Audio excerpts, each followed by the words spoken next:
আমার নাম মৌসুমী পাল, আমার বাড়ি কুঞ্জ মণিপুরি পাড়া, আর আমার পোস্ট হইছে বিএসএফ। আচ্ছা, তুমি কত পাইছো মার্ক? আমার 87। 87 পাইছে, ঠিক আছে। বিএসএফ পাইছে, তোমার তো ফার্স্ট হয়ে আসলো বিএসএফ। হ্যাঁ, ফার্স্ট এটা চয়েস এটা বিএসএফ। এটা বড় লাস্ট টাইম আসলো। আমার লাস্ট, আমি ইউআর তো আমার 23 ও বছরের ইউআর, তাই শেষ। কিন্তু ইউআর আবার তো ইউআর এটা কিন্তু আমার লাস্ট বছর।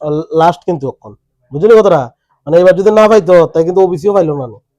তোমার তো 23 বছর মানে হ্যাঁ হয়ে হ্যাঁ, গেল কেন, 23 অলরেডি বছর হয়ে হয়ে গেছে, গেছে গা। হয়ে গেছে অলরেডি। বর্তমানে এই জায়গাতে আছি, মানে ভগবান আর দাদা আর আমার ফ্যামিলি ছাড়া কোনোদিন সম্ভব হইলো না। আমি জায়গাতে আছি, মানে এক্সাম ফিজিক্যাল সব দাদা। আমার বাড়িতে যা মানে যা কিছু প্রবলেম হইতো আমি দাদা শেয়ার করতাম, দাদা আমি জিনিসটা হইছে, দাদা মানে দাদা সলিউশন করতো আমার সব। আমি যখন মানে 2 বছর পড়ছি দাদার কাছে, তো ফার্স্ট টাইম আর কলেজ আসলো, তো এই কারণে ফার্স্ট এক্সামটা দিতে পারছি না। এবার সেকেন্ড বার মানে আমার লাস্ট বছর, আমি আর পারলাম না এইবার সারা। তো আমার ভিতরে এতটা ও আসলো না যে আমি পারবো। দাদার আমি কইতাম, দাদা আমার কি হইবনি, মানে প্রায় সময় দাদার কাছে কান্না করে কইতাম যে দাদা আমার হইবনি। দাদা কইতো না তোমার শিওর হইব। আমার মক টেস্ট দেখে দাদা কইছে তাই বিএসএফ হইবই। মানে আমি কেউ আমার এত শিওর দিছে না যে তুমি হইবা হই। দাদা কইছে একমাত্র যে তোমার হইব। তারপরে এক্সাম ক্লিয়ার করলাম দাদার আশীর্বাদে, মানে এত ভালো করে পড়াইছে, আমি লাস্টে বুঝে থাকতাম তো দাদা আমার এই ডাউটটি আছে একটু করাই দাও।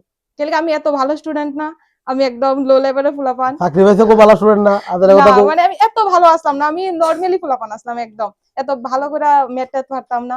তো দাদা দেখাই দিছে, দাদা আমার একটা কথা কইছিল, মানে সবসময় তুমি ভালোর দিকে থাকবা, ভালো তার সাথে চলবা, মানে যারা একটু পড়াশোনা পারে, মানে যে ম্যাথ পারে তুমি তারা লয়ে করবা সবসময়, মানে মানে না পারি বই সেটা বইয়া থাকবা না, চেষ্টা করতে লাগবে তোমার। এরপরে আমি এক্সাম ক্লিয়ার করছি। এরপরে ফিজিক্যাল রানিং আমার একদম ভালো আসলো না। তাই তাই তাই ওয়েট কত আছে তোমার? ওয়েট কত আছে কত? আমার 58। 58 প্রথম ওয়েট আছে, হ্যাঁ, এখন ওয়েট কত? 52। এখন 52। এটা তাই আমার দাদার লেগা, মানে আমি রানিং একদম পারতাম না। একদিন আমার পায়ে ব্যথা আসলো, তো দাদার কাছে, দাদা আমি আজকে আর রানিং করতে পারতাম না, আমি আর পারতাম না আজকে। দাদা কয় না আমি জানি না, তোমার রানিং কমপ্লিট করতেই তাই লাগবে। যে বয় আইছে মালে কোনো মায়ে তোমার ভরতো না, রানিং তাই যে মানে বয় আইছে কোনো মায়ে ভরতো না, অনেক মায়ের সেন্টিমেন্ট লেগে দেবো এর যদ্র ভুগছি বুঝলি। দাদা টর্চারটি তুমি করছিল। কারাক্টার পায় না, এত পরীক্ষা দিছি। দাদা এই টর্চারটি করছিল দেখে মনে হয় মিজোরামের মতন জায়গা গিয়া রানিং ক্লিয়ার করে আইছি, নাইলে আমি মেডিকেল আর ফিজিক্যালও ক্লিয়ার করতে পারলাম না। তারপরে ফিজিক্যাল ক্লিয়ার করলাম, এখন মেডিকেল আমার একটু সমস্যা আসলো দাঁতে। এটাও দাদারে, দাদা এটা কিতা করতাম, আমার দাঁতের সমস্যা, আমি কিতা কোন দিকে যাইতাম, দাদা এরপর এটাও সলিউশন দাদা বার করে দিছে। মানে আমার যা কিছু আছে সব দাদাই করে দিছে। এরপর আমি অনেক কিছুতে আসলো আমার, আমি ডিএলএডও ভর্তি হইছিলাম, দাদা আমার এক্সাম আইছে, ওখানে আমি যাইতাম নি, দাদা কয় লাগতো না তোমার এটাই হইব। মানে দাদা ফুল বিশ্বাস আসলো যে তোমার এটা হইবই। আমি কই মানে দাদা এত বিশ্বাস দিয়ে কইছে, আমি ভাবছি না যে হইব না, দাদা কই তোমার এটা হইবই।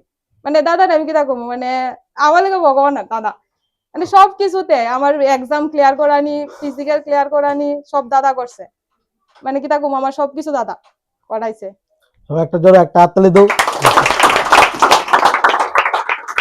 এমন মাস্টার আছে না, মানে পাওয়া যেত না আমি মনে করি, যে শুধু এক্সামও ক্লিয়ার করাইবো, ফিজিক্যালও করাইবো, মেডিকেলের লিগও হেল্প করবো। আমরা সবাই ভাগ্যবালা যে আমরা এমন টিচার পাইছি।